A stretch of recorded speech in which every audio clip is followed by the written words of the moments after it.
Hello, I'm Christine Zips, founder of Wired Schools and Zips Media. Today, I'm very excited to have as our special guest, John Klyczek.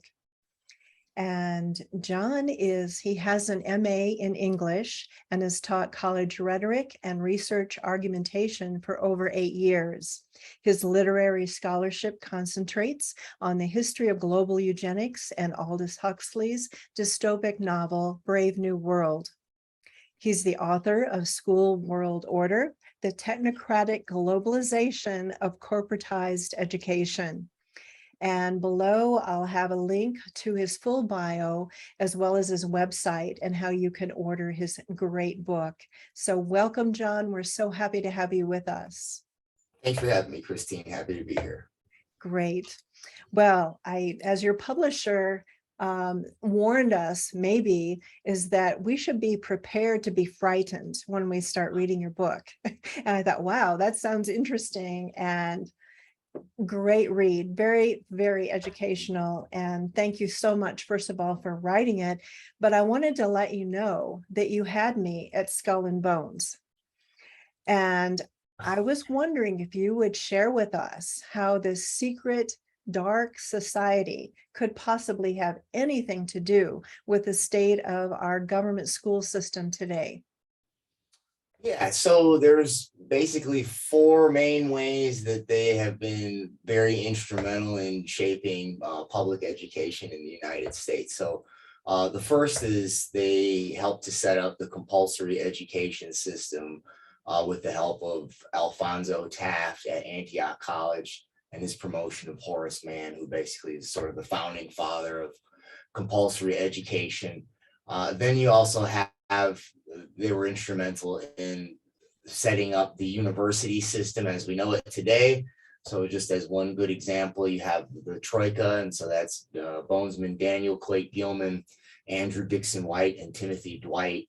And between the three of them, they helped to set up some of the most important colleges in the country, including Cornell University, Johns Hopkins University, and University of California, Berkeley. And then after that, they were instrumental in plugging in Hegelian philosophy as sort of the bedrock for modern pedagogy. And so pedagogy is just a fancy word for sort of the philosophy of teaching. And along with the Hegelian philosophy, they also were instrumental in setting up modern educational psychology, which is sort of the basis of the methodology of public education. And so the fourth way is, before I sort of give you a little history on the history of education psychology and Hegelianism in schools, the fourth important thing to note is they've been important influencers in setting up the modern teaching machine, ed tech, artificial intelligence, and then also brain-computer interfaces. So as far as the education psychology goes, once again, Daniel Clayton Gilman, he helped to install G. Stanley Hall at Johns Hopkins University, which set up the first department of psychology in the United States. And sort of the reason why they picked G. Stanley Hall is because he was both a Hegelian, but he was also one of the first PhDs under Wilhelm Wundt. Wilhelm Wundt was the founding father of laboratory psychology out of Leipzig, Germany. And so he came up with the idea of what became known as classical conditioning. And so before him, psychology was just a subdiscipline of philosophy. But what Wundt does is basically he says that all learning can be boiled down to behavioral responses to environmental stimuli. And so if you can you can condition students to behave a certain way if you set up the proper learning stimuli in the proper school environment. And so, most people are probably familiar with this concept through like Pavlov's dog. And, so you have you have a neutral stimulus or a natural stimulus that elicits a natural response. So with a dog, you can present food and it'll salivate, and then you can associate the natural stimulus with an artificial stimulus. In the instance of Pavlov's dog, would have been the bell, and so you can associate the bell with the food, and you can get the dog to salivate eventually just by ringing the bell without presenting the food. And so the idea is that if you can associate certain maybe politically correct or what they might call workforce competences as responses to particular learning stimuli. And so the learning stimuli could be anything from short answer, multiple choice, matching, et cetera. That you could sort of condition the students to have reflexive responses instead of having creative and critical thought about the content and having conceptual understanding. They just sort of have these reactionary responses to whatever the authority at the school sort of presents before them. And so that's the bedrock of it. But later on, the theory sort of gets evolved and developed at Columbia University under E.L. Thorndike, and E.L. Thorndike was hired by James McKeen Cattell. James McKeen Cattell was himself another PhD under Wilhelm Wundt. And between James McKeen Cattell, G. Stanley Hall, and a third guy, Charles Judd, there was over 600 PhDs that earned educational doctorates, basically rooted in the stimulus response method of behavioral conditioning, and they go across the country to set up different departments of education. And so basically every college in the country sort of takes down this mantle from Wundt, and that becomes the bedrock of learning. And with somebody like E.L. Thorndike at Columbia University, he would later on inspire B.F. Skinner to build these teaching machines that he called the Skinner box, and they were based off of E.L. Thorndike's puzzle boxes. And so from there you get the modern teaching machine, which was funded by Bonesman McGeorge Bundy at Harvard. He was the dean of Harvard Graduate School. And so those are some of the most important ways that sort of modern educational psychology is influenced by Skull and Bones. They might also mention that the education psychology was also financed by the Rockefellers General Education Board, which was their first philanthropy, and Daniel Quaid Gilman he sat on the General Education Board. And also the Rockefeller family through Percy Rockefeller is a Skull and Bones family. So we got about, I think I named maybe 6 or 7 Bonesmen who sort of, passed the torch down over, starting from the late 1800s all the way up to, probably 1960s is when B.F. Skinner did his technology of teaching. And so, I could go on about the AI and the brain computer interfaces, but I think that's a good place to pause. I can't hear you. Something happened. I think you're muted. Yes, I was muted. And just to say, wow, I've had a little bit of psychology back in college, and certainly familiar with the Skinner boxes as well as Pavlov's dogs and those experiments I thought were fascinating. But when you tie them into our current school system today, I see a sense of foreboding, a black shadowing when these usual suspects of the globalist names pop up.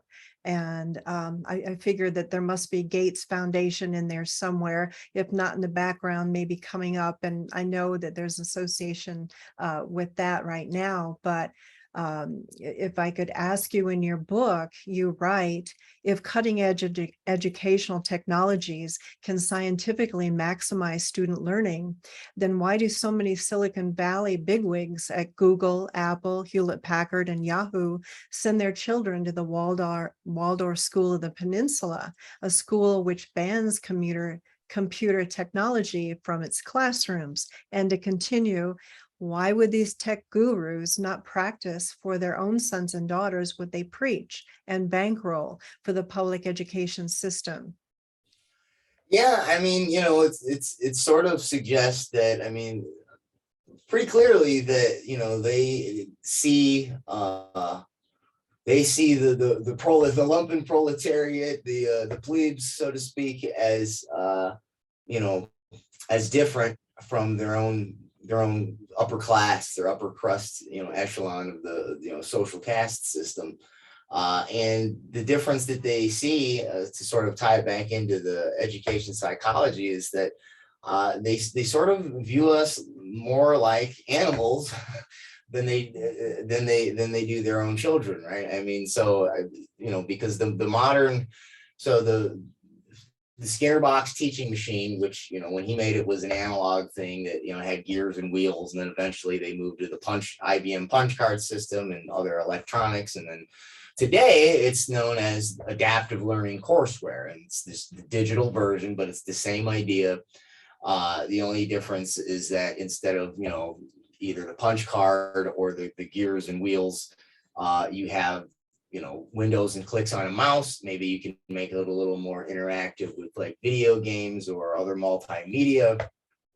But the idea here is that basically you're using operant conditioning to psychologically condition the students to have these reflexive reactions to the stimuli. And so in other words, right, if you're to be averse to ed tech is to be averse to that methodology, right? And so effectively it suggests that either they think that their children are capable of a higher learning more than the public student is, or they know the pernicious nature of subjecting any human being to what is effectively animal conditioning, and therefore don't want that to their children to be subject to that. And you can extend that out to the effect that as far as I understand, they don't really let them. Not only do they not teach them through the devices, they don't really let them sort of babysit their children with the devices like a lot of other, it's pretty common to see, kids in a public area sort of with their faces in the device, sort of as a distraction from, whatever's going on. It's sort of easy, sort of a portable babysitter.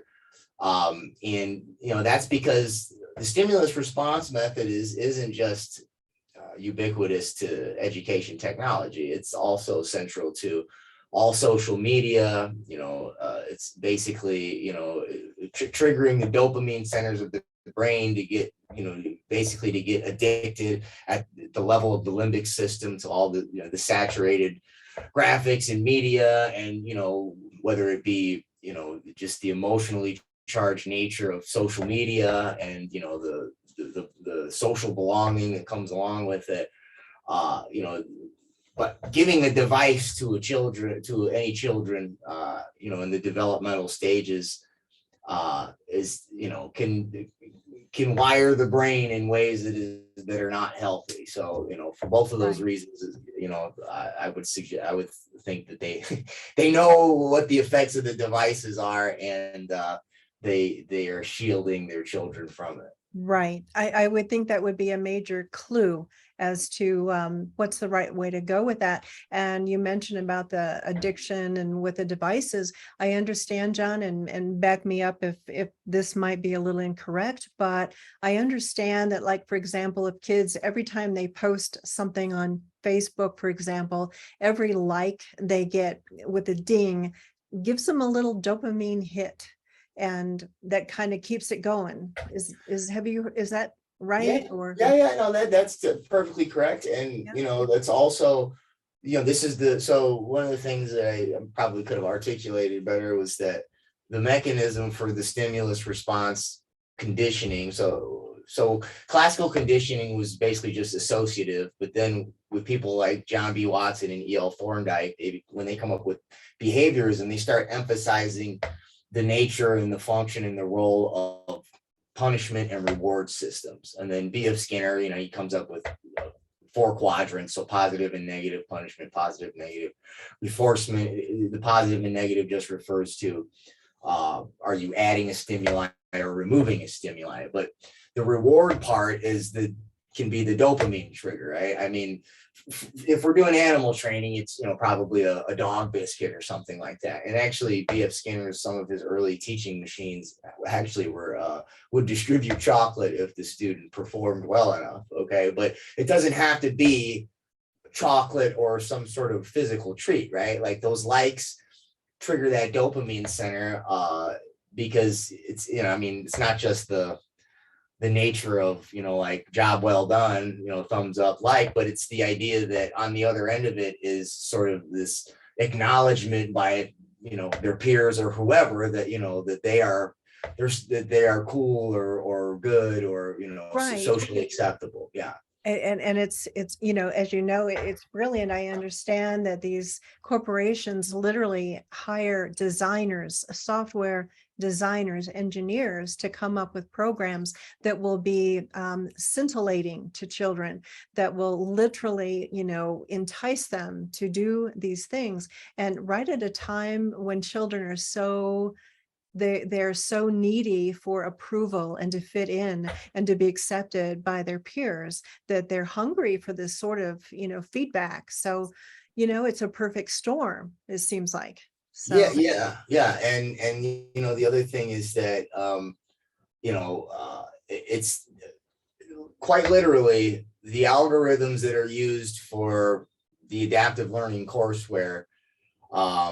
So some of the products in particular would be like Dreambox, let's see, Brightspace, Leap, Newton, Clever, Smart Sparrow. These are just various different adaptive learning products that could be on your students' learning management system if they have any form of online education. But if you look at a company like Dreambox, and they're the same for all of them, the nature of the algorithms, but in my book and in several articles I've quoted from Dreambox, where they say not only do they trace their adaptive learning courseware back to the early Skinner box teaching machine, but they say that the algorithms that they've designed to personalize the student's learning based on how efficiently and or quickly the student can respond to the modules.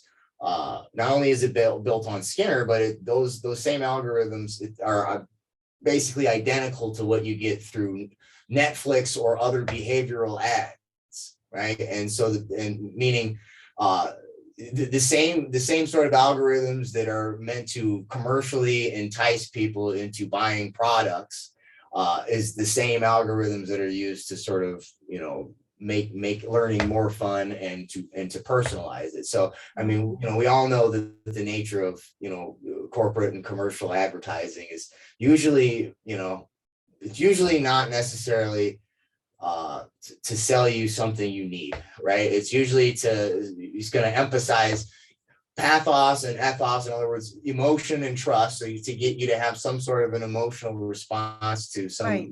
Some celebrity, and to buy into a product that you probably don't need, right? Well, exactly. They are in business to make money. So there you go. It's an ingenious model they've got going. So, with this corporatization of education, how do you feel that it's actually reshaping curriculums? Yeah, I mean, as far as the content, you can kind of put them on two different tracks, right? So one is the methodology of how sort of socially engineering or psychologically engineering how the student responds to the content, and then the content itself, is sort of another thing. And Charlotte Iserbyt, who wrote the foreword to my book, she's got did a lot of research on what was once upon a time called values clarification, which is sort of the pseudo humanistic ethic education, and sort of changing the curriculum in terms of like when I remember when I went to college to get my degree, and at a time I was going to go into high school, and a lot of red tape and things like that involved. So I ended up just going straight, did the master's and taught at the college level.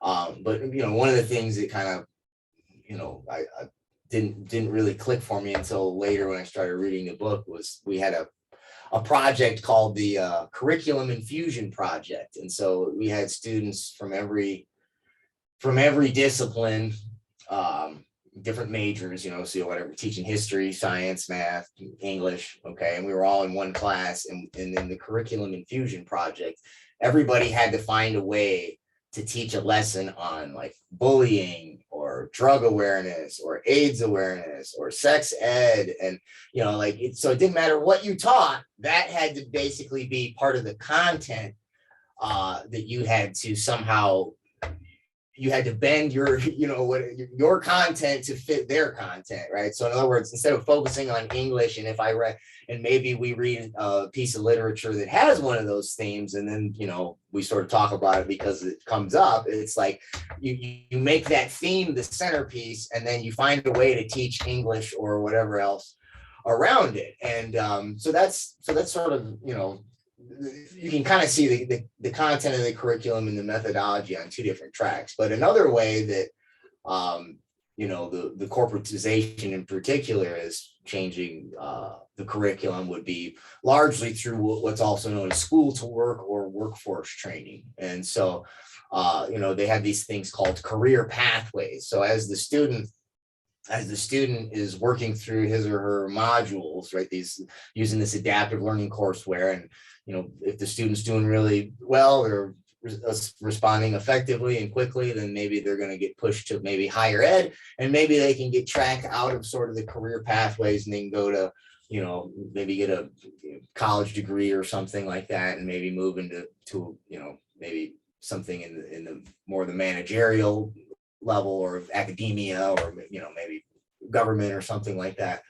But if the student sort of doesn't do very well on the stimulus response machine, they don't get answers correctly very effectively, and they sort of or take too long, it'll sort of remediate them. So they'll sort of have to repeat the same modules, and then it'll just track them into a particular workforce role that they are cognitively inclined for based on, right, the algorithm. So, in other words, if the algorithm determines that you're not smart enough for college, or, some sort of, whether it be an academic position or a position in, policy making at the government level or something, like you're going to track you into a particular workforce role that, where you can push buttons and pull levers or do something that requires minimum cognitive thinking, right? And so that's sort of the way that the ed tech, right? And so at a certain level, right, by having these big tech corporations sort of install their technologies in the classroom, they're basically just training they're turning the schools into training facilities for their own companies, right? And so instead of them having to pay for that out of their own pocket and train in-house, right, you're going to subsidize it with your tax dollars, and it's just going to sort of funnel them into predetermined job roles. Wow, that and that is interesting, and I can only imagine, God forbid, if a student wants to have her own business. She wants to be an entrepreneur. She doesn't want to go into a job for one of their companies. For example, the young girl, 8 years old, we homeschooled last year. Her, it seems like they change their mind every week, but she was really into dance, and she wanted to be a dance instructor, a dancer, and have her own studios. And I thought, wow, how would that fit into the algorithm of the government school system? Wouldn't that put a chink in there somehow? Yeah, because another part of this is sort of another pedagogical framework that's known as outcomes-based education, which relates to something called competency-based education. And so you actually see competency, the competency rhetoric in the sort of the workplace culture as well. So, and in mental health and in healthcare generally. And so they talk about things in terms of competencies, right? And so usually there's some workforce angle to it. And so, in other words, the outcome that you want to get from a student by the end of the curriculum is to be competent in some sort of workforce role to fulfill not just the predetermined outcomes of the school, but the predetermined outcomes of the planned economy, right? And so the outcomes-based pedagogy is tied into something else known as PPBS, so that's planning, programming, and budgeting systems, and that comes out of the military, actually. But then it sort of made its way into business, and this goes back, it started, I want to say, during Eisenhower era, and then sort of made its way into business over the successive decades. And sort of in the business world, it came to be known as TQM, or total quality management. And so, in other words, now, what you have is sort of through what they call public-private partnerships. It's the merger of corporations and government. And this is basically what your merger of the public school system and the big tech corporations sort of installing their technologies in there. You can see these as an iteration of public-private partnerships. But through the sort of the merger of the corporate and the government sectors, there's this PPBS TQM system where they sort of want to plan, right?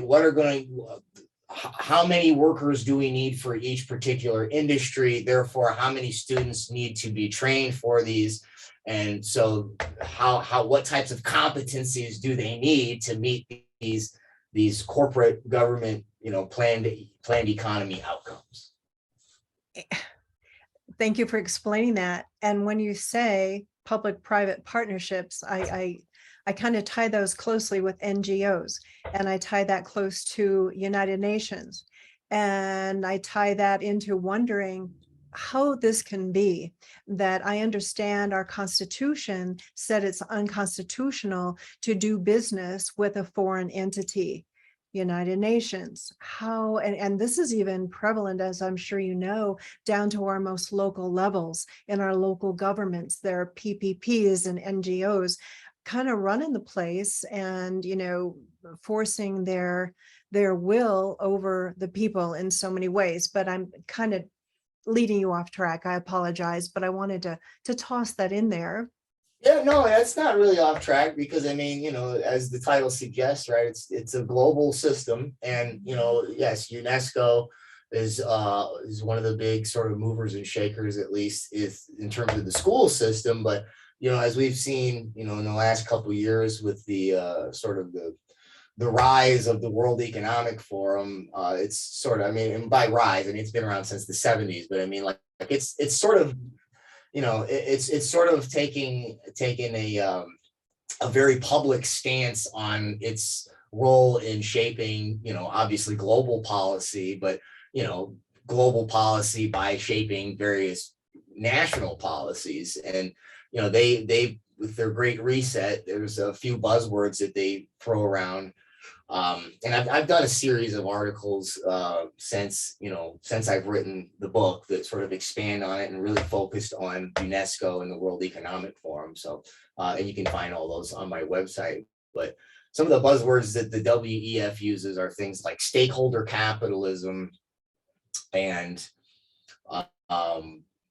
community-based partnerships, and obviously then also the emphasis on public-private partnership. So the idea of stakeholder capitalism is that basically it sort of links up with all the communitarian projects that they have, which is that, let's say at the school level, right, there's a new push now for something called community schools. It's actually a very old idea that goes at least back to the 60s or 70s, but it tends to be popular more when there's sort of a left-wing administration, and then charter schools sort of become more popular when you have a right-wing administration. And but what they both have in common is public-private partnerships. So the charter schools basically are themselves private corporations that take public tax dollars, and therefore they're public-private partnerships. Okay. And then there's other things like vouchers and things that sort of fall under that category because, you can take this voucher and take the public dollars and then take that voucher and then go into a private school, which then obviously once the private school takes the public dollars, now it has strings attached, federally or at the state level in terms of, right, if we give you money, well, then, we need to sort of make sure you're sort of meeting our goals for the education system. But then on the other, I guess you call it the left wing. And by the way, there are community charter schools. So you can actually just merge these two things together. And I don't know if you call it left or right, whatever you want to call it, fascist, communist, it's sort of semantic. But community schools, basically, there's three things that make a community school what they call full service in the Every Student Succeeds Act. And one of those is public-private partnerships through wraparound services. And wraparound services is where the school is going to partner with, so like healthcare, whether it be, just physical health, like, so you see a lot of these pop-up jab clinics. Those basically can be seen as wraparound services, okay? But then they can also have like mental health clinics, right? To help students with, it might be anything from testing anxiety or depression or, stress from bullying. And then also public-private partnerships with like the regional workforce, whatever industries are in demand. So, basically having sort of pipelines, and this is what they call them. They also call them pipelines, to, job training or maybe internships. And then there's also going to be public-private partnerships with various criminal justice agencies, and sometimes through what's known as the community-oriented policing system, otherwise known as COPS, which itself is steeped in public-private partnerships. And some of the ways that they utilize the private end is through the other element of the community schools, which is you're required to have data tracking. And obviously in the 21st century, data tracking is done electronically and digitally. And so it's sort of through the tracking of the students' algorithms on the learning devices, not just what they call their cognitive behavioral algorithms. And that's how they categorize the algorithms that the students exhibit on the adaptive learning. But then, so that's basically the thinking algorithms. But then there's also what they call social emotional learning algorithms. And this is where I think Google was recently during COVID had like wellness checks and things like that. So, you're sort of asking the students, are you too stressed out from COVID? Are you, how's things going at home? And so now they can sort of track their emotional algorithms. And if a student exhibits perhaps some sort of a mental health issue that maybe could put them at risk for, maybe like a red flag scenario. This is where the healthcare, the criminal justice can intervene into the school, right? So to prevent the student from developing this mental health problem, and then eventually maybe, that becoming some sort of criminal outburst. And so, that's sort of the way that public-private partnerships work through charter schools and community schools. With the way, and this is also what we call the stakeholder capitalism, because the stakeholders at the school, at the so-called community level, are not just the students, teachers, and parents. It's also the companies that bring in the technologies to do the data mining. It's also the healthcare industry that's going to help keep the children, mentally or physically healthy. It's also the community-oriented policing system. So in other words, right, stakeholder capitalism basically is a euphemism for, using grassroots sort of rhetoric, but actually what you have is this top-down system of management where, if we go up to the top of the stakeholders, we have big tech corporations that, if you look at the World Economic Forum's website, if you just look at and click on where it says partners, you've got all the big names, Google, Microsoft, Amazon, et cetera, right? And so in other words, there's nothing communitarian about it. It's actually globalist and it's corporate. Thank you for addressing that. I really appreciate that. So John, maybe to do a little bit of a shift here, I'd like to ask if you see any brave new world influences in today's government education system. For example, when it comes to their teaching our children what to think, not how to think, critical thinking. Yeah, I would say that sort of the most dystopic feature of where all this is moving is towards basically building the social credit system that if you're not aware of it, you really should be.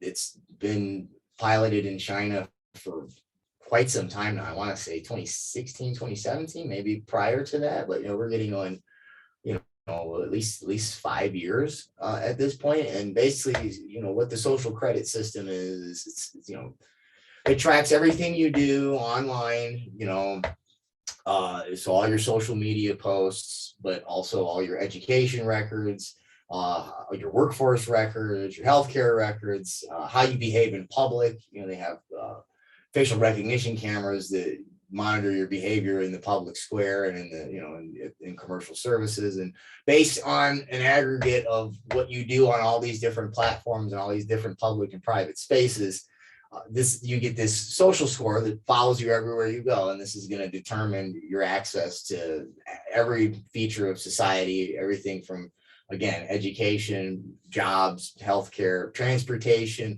housing, even due process, food prices, and it's basically eventually it can get you put on what they call a blacklist, right? Where you're not even allowed to get online or on social media, can't get on the high-speed rail over there, which is pretty much the only way to travel. And so, if there's a video, it's on it's a Wall Street Journal video.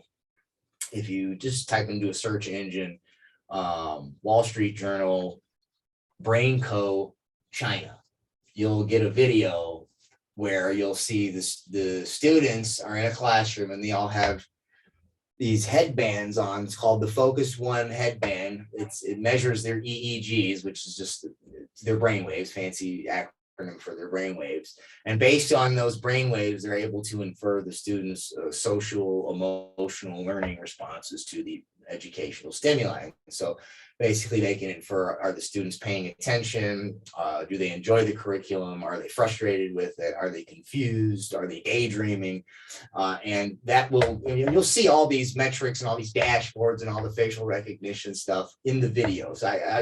I can talk about it and it probably sounds wacky, although, and you can read about it in the book and you can see all the citations, but if you watch it, if you actually see the kids with the headbands on and you look at the dashboards, it makes it real in a way that, the literal over 1,000 citations in the book can't make it. There are. I'll include a link to that. I just made a note and I'll pull that up as well. I'm looking forward to seeing that. I've seen a photo of those headbands and I thought, oh my gosh, there's nothing concerning about that at all. But your book is so fully cited, and it's just quite as a writer myself, I know what all goes into that. So kudos to you on that. But, as we're, so many parents are pulling their kids out of government school to mostly homeschool them. And what kind of an impact does this have on the public and private school system?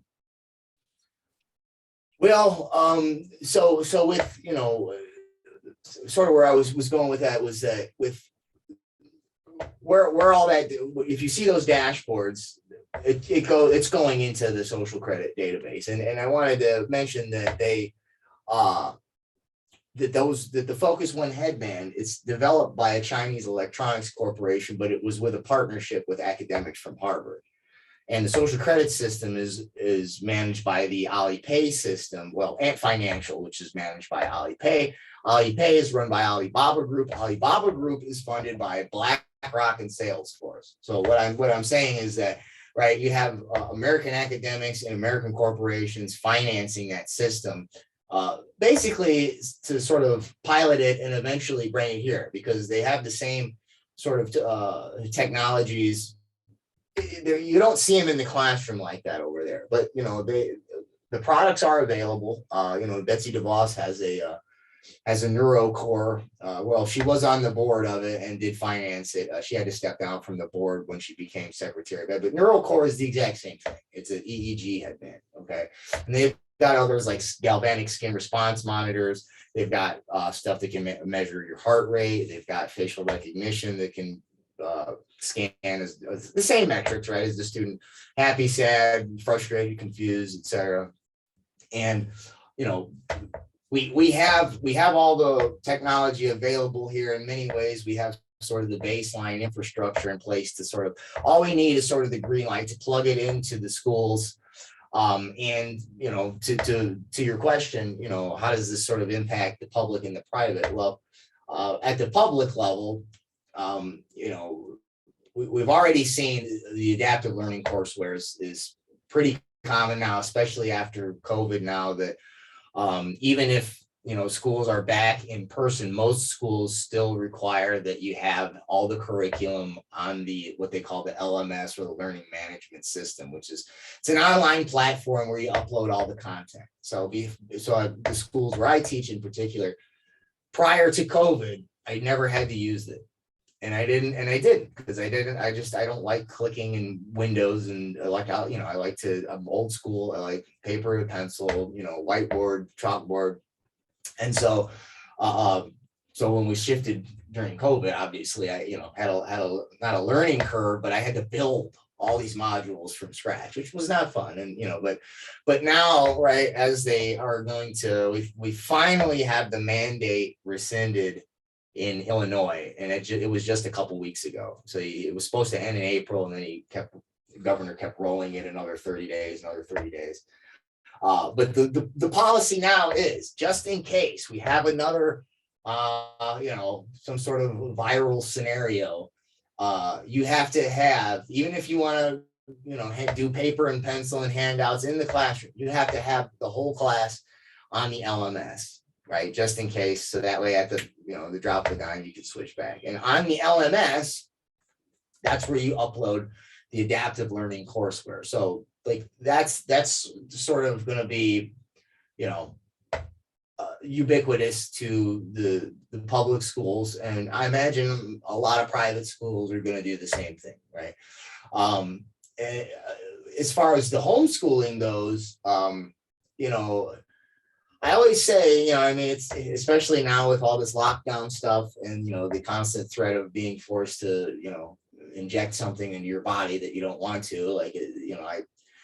I wrote the book as a defense of public education. I'm a public educator. I was trying to come up with ways to avoid a lot of this stuff and to, reform things. But, until we can somehow get some kind of legislation or some sort of firewall up where we know that, we don't have to be, injected or otherwise have our, bodies invaded with experimental products. I think probably the wisest thing you can do is get your kids out. And so, but when you do that, I've sort of emphasized, a lot of people don't feel that they're capable of homeschooling. Maybe they feel like they don't, whether it be writing or reading skills, or maybe it's numerical skills, mathematics, that maybe they feel that they don't have the ability to sort of teach certain subjects at a high enough level that their children need. What those parents might be inclined to do is get sort of signed on to one of the online charter schools. Well, the online charter schools is where all this stuff got piloted. So K-12 Inc., one of the largest in the country, that was set up by Bill Bennett. And Bill Bennett was the Secretary of Education following T.H. Bell. T.H. Bell was the guy that set up Project BEST, basic education skills through technology, which was the document that Charlotte Iserby, who wrote the foreword to my book, that she leaked this document, and when she was working at the department under Ronald Reagan, which obviously got her fired from the position.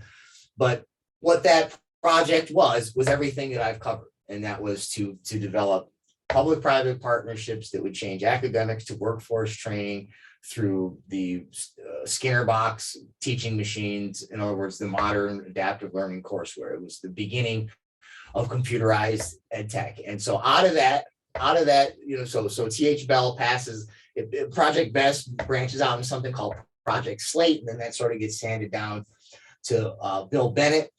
And Bill Bennett sets up a virtual charter school, and these virtual charter schools were the original place where your adaptive learning courseware and such is hooked up. So my point is that, even the home schools, unless you're going to do like a classical method, maybe hire a local tutor or somebody, in the community, in the neighborhood, who can sort of fill in the gaps where maybe you don't feel that you're up to par. Unless you're going to use that method, you're sort of opening yourself up to the data mining, the adaptive learning courseware, and eventually, the wearables will become not just common, but it'll sort of be, if you're going to use our online product, you have to have this on, because to give you a well-rounded education, we need to track your thinking algorithms, your feeling algorithms, and eventually there's something called precision education. Maybe I won't get into it because it has to do with genetics and IQ, but it's something maybe we can talk about another time. I was just going to say that we've only just scratched the surface. There's so much here, and I would love to invite you back for some more. So maybe we can go into part 2, part 3 with that. But based on what you just shared, I'd like to put in a little plug for a group that I formed called Safer Alternatives to Government Schools. And so many parents, as you say, they go, well, I don't know how to teach my child. And you think, you know what? Don't you think you probably know a whole lot more than your child does for just having been in this life? And children are naturally want to learn, and they kind of can teach themselves when they get to a point. And in government schools, their time is wasted sitting in a chair, waiting for this, listening to a bell to go to another class. They might be involved in a project. And like John Taylor Gatto says, what does that teach them? Like a Skinner type thing. They hear a bell, they have to pack it all in. That can tell them that the project they're working on isn't that important, that they can just forget it and move on. But with this group that we're doing, and I'm going to put a link below to my intro for this, that we meet on a regular basis. And our next meeting coming up on Friday, we have some folks who are going to be talking about how to set up a homeschool co-op in your community, and where people can kind of step in. But like the whole thing is, you kind of need to unschool it. You're not looking to duplicate the traditional schooling environment in your home, but you just want to encourage them to learn about all sorts of different things where they naturally want to go. Naturally, you want to guide them and make sure they get the basics. But anyway, I'll stop with that. I'll include a link below, and anyone interested in joining us, they just need to send me a little email and we'll add them to the list. And John, we'd love to invite you to sit in sometime if you'd like to join us. So I'll let you know about that as well, if you'd like to join in with that. But, I know you're a teacher, you're in the system. I love the way that you set up with the old school way. That's how we did with our homeschooling, very little electronic devices, and just the legal pad and the pencil. Even our student preferred to use a pencil and sharpen it rather than a pen, for example. And we had a whiteboard and all of that. So that's really a great way to go. But since you are in the system, and I know you're working it the right way, and bless your heart, there's so many teachers who are giving it their all, and they deserve to be commended, such as yourself. But in as much as there's so many other things in the school system, like the comprehensive sexualization education program, excuse me, critical race theory, Black Lives Matter, et cetera, gender dysphoria, drag queen story hours. I could go on and on and on. There's so many, the Wi-Fi, the wireless exposure that they are subject to from the routers and the school ceilings, and it disrupts their brain, their reproductive systems. There's just so many things to be concerned about to make a wise choice for your child. But having said all that, you're in the system. Would you say, can this be saved? Can this be turned around? I know, like Alex Newman is basically say, treat treat the school building as if it was on fire. If you got word that your child was trapped in a school and they were making them sit down and wait for the fire department to get him out, wouldn't you throw a wet blanket over yourself and break a window and get your child out? He said, that's what you need to do now with the school system. You can figure out later what you're going to do with them to get their learning going. But would you agree with that? Or would you think that there's a compromise, something somewhere in between? Can it be saved? Or is it the National Education Association? Aren't they kind of a part of the problem? I've thrown a bunch of stuff to you, but if there's anything there you'd like to talk about, that'd be cool. Yeah, I mean, it's a good question. You know, so I don't, me and my wife are not able to have kids, so I don't have kids. So, you know, I'm sort of speaking, you know, from a position where I'm, you know, I don't know what it's like to have a kid in the school, right? So, but if I did, they wouldn't be there right now. I mean, I would, you know, but I think the middle ground is that, you know, you're still paying taxes for those schools one way or another, right? So, in other words, even if your resolve is to take the kids out, which I encourage at this point, you still have every right to go to the school board meetings and to, even if your children are not in that school, you took them out, they're still spending your money. You still have every right to go there and, you know, voice your opinion about the ways that you think it should be reformed. And, you know, be polite and be civil, right? I mean, you know, because, you know, as we've seen, you know, I think, was it DHS or one of the or the Justice Department, somewhere along the lines, you know, has been, I think, sort of labeling certain parents who get extra vocal as potential threats, maybe terrorists, right? And Yep. you know, you know, so you have to be careful, right? I mean, yeah, you have to be very careful with your rhetoric, because even if you're not getting out of line, you know, they'll take something, you know, the wrong word choice, or, you know, they'll take your tone of voice if it's, you know, not entirely, you know, very calm, cool, and collected, you know, and try to sort of wedge that as a reason to A, not listen to you, and then B, demonize you, right? But you still have the right to be there. And, you know, I would say, you know, even if, you know, it's sort of a, you know, sort of an uphill battle. And, you know, you mentioned the NEA and AFT and, you know, I mean, I hate to say it because they're my colleagues, but, you know, I mean, teachers, it's not just the administration, and it's not just, you know, the unions. I mean, teachers really sort of, they really buy into the ideologies that they learn at the college when they get their education degrees, and a lot of it, when you're learning to be a teacher, a large bulk of it, I would probably even say maybe the majority of it, is really more ideological training and how to imbue that onto your curriculum. I sort of gave one example with the curriculum infusion project. I mean, most teachers will tell you when the first time they walk into a classroom, in many ways they feel, you know, sort of like they don't have the toolkit that they need to actually get stuff done. They have plenty of ideology and theory about how to do it, but in terms of, like, you don't get a whole lot of training on how to develop a curriculum, how to develop particular lesson plans. It's really just like, what should be the theoretical or ideological framework that you teach from.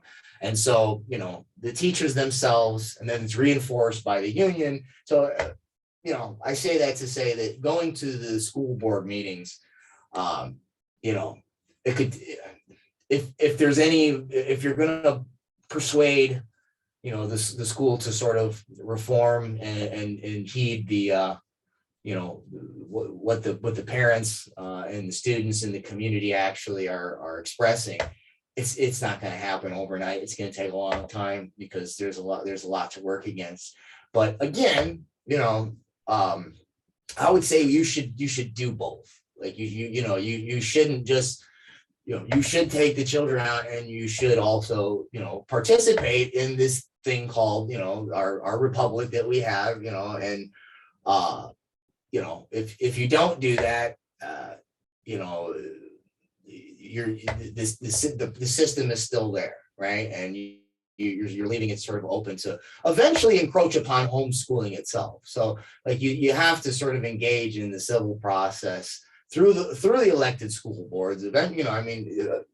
I wrote about, and Charlotte Iserbyt's warned about, eventually the idea is to not even have the school board, so you can't say anything at all, and then eventually have the federal and state policies sort of just get rolled over onto the home. So in other words, if you don't do both, you can't, and you just take the kids out, they might not be safe just there forever, because that system can sort of, eventually they say, well, the state has a right to, ensure the healthy learning of every student, whether they're in the public school building or not. So I would say that's my middle ground, right? Is, take them out. And, I like your idea of the co-op. I've had some friends that I've talked to about sort of trying to set something up like that, right? Where you're homeschooling, and then sort of, in the neighborhood, you have, you sort of what they call pods, or I guess what you're calling a co-op, right?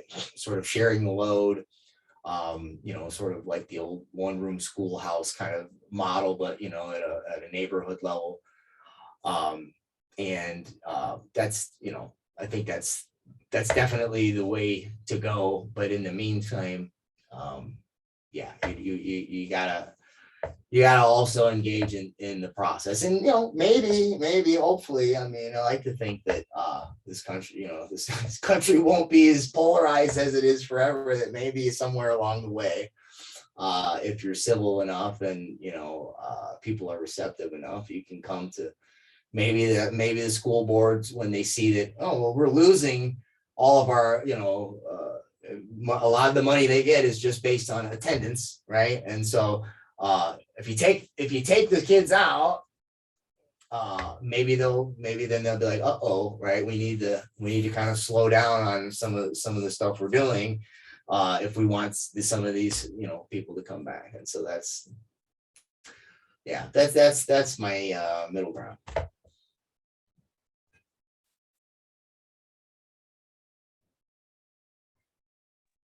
Okay, John, thank you. Thank you for that. And I'm glad that you mentioned even when people do homeschool, that it's a great idea to still show up for the school board meetings.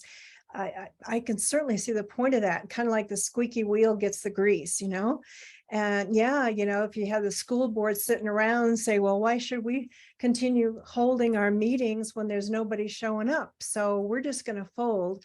And because we're losing, so much funding, because so many kids are leaving, then we're going to find a way to recoup some of that money. So we're going to go after the homeschoolers and maybe try to force voucher system on them, or whatever, taxation or whatever with the homeschooling.